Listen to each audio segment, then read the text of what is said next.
about traditional treatments for anxiety disorders, and more of a broad overview.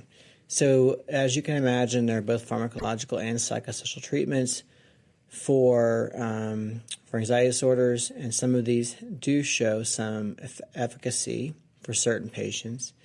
And so what we have on the pharmacological side is we have selective serotonin reuptake inhibitors, or SSRIs, and also SNRIs, so norepinephrine reuptake inhibitors. We have benzodiazepines, we have beta blockers. On the psychosocial side, we have cognitive behavioral therapy, we have acceptance and commitment therapy, mindfulness-based treatments, group therapies, exposure therapy,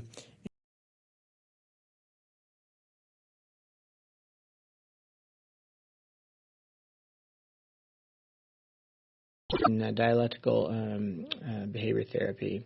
And so a variety of different treatments, although they, for the most part, all of these have at their core basically a cognitive behavioral core to them. So let's talk about the pharmacology for a second in terms of the medication.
Basically cognitive behavioral core to them.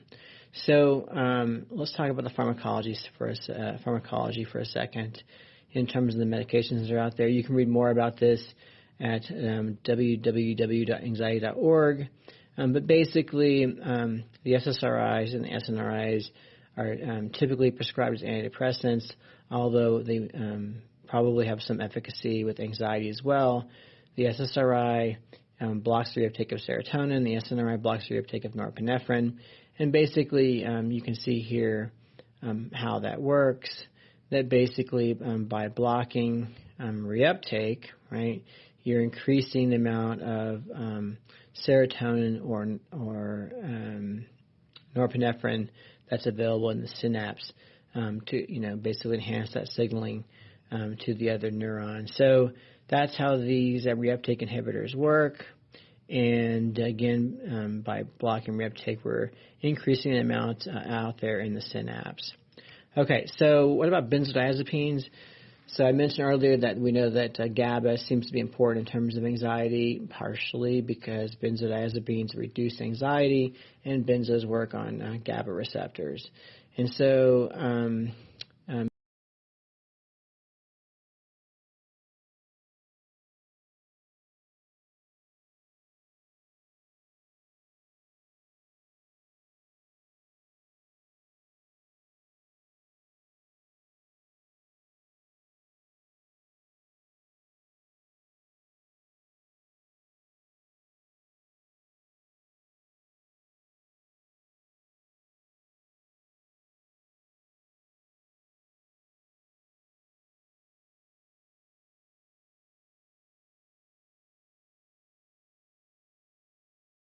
GABA seems to be important in terms of anxiety, partially because benzodiazepines reduce anxiety, and benzos work on GABA receptors.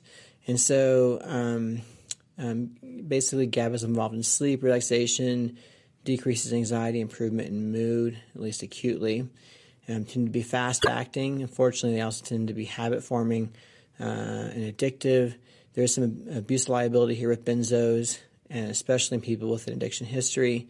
I also mentioned beta blockers. These are not used that often, But beta blockers basically decrease heart rate and have been used to basically help control performance anxiety in situations like public speaking.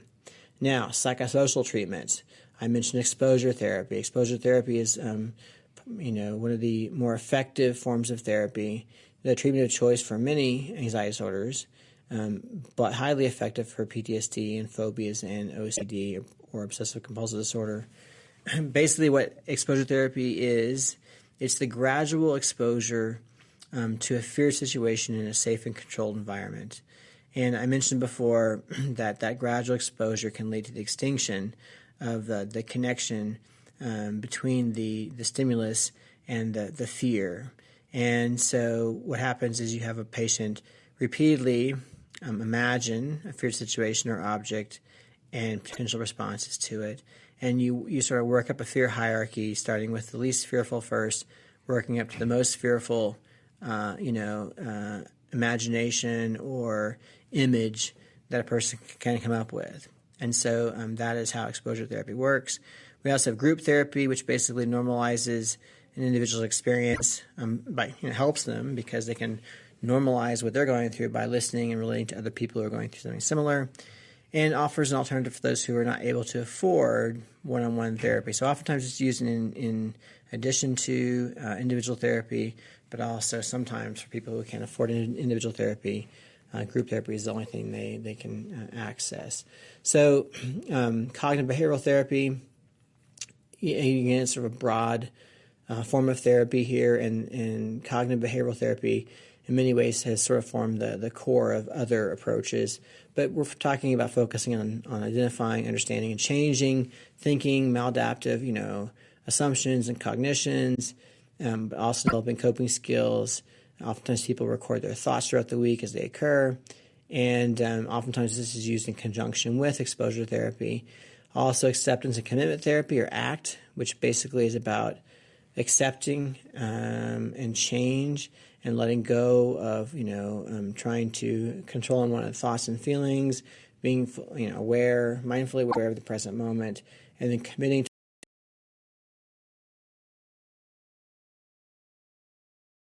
a course of action that's more consistent with one's values. We also have dialectical behavior therapy. It's sort of a specific type of CBT, or cognitive behavioral therapy, and emphasizes mindfulness, enables people to recognize and attempt to understand thoughts as they occur. And so it definitely has similarities with the other psychosocial treatments we've been talking about. Likewise, very similar with mindfulness and meditation. So the thing about these treatments, of course, is that the response rates are less than what we'd like. Up to 60% of patients continue to have anxiety symptoms even after treatment, and medications are often associated with significant side effects that lead to noncompliance and discontinuation. And the disadvantage to psychotherapy, it can be costly and it's time consuming, right? So that's sort of where we're at. Those things that, in the case of psychotherapy and being costly and time consuming, can lead to noncompliance, which leads to relapse.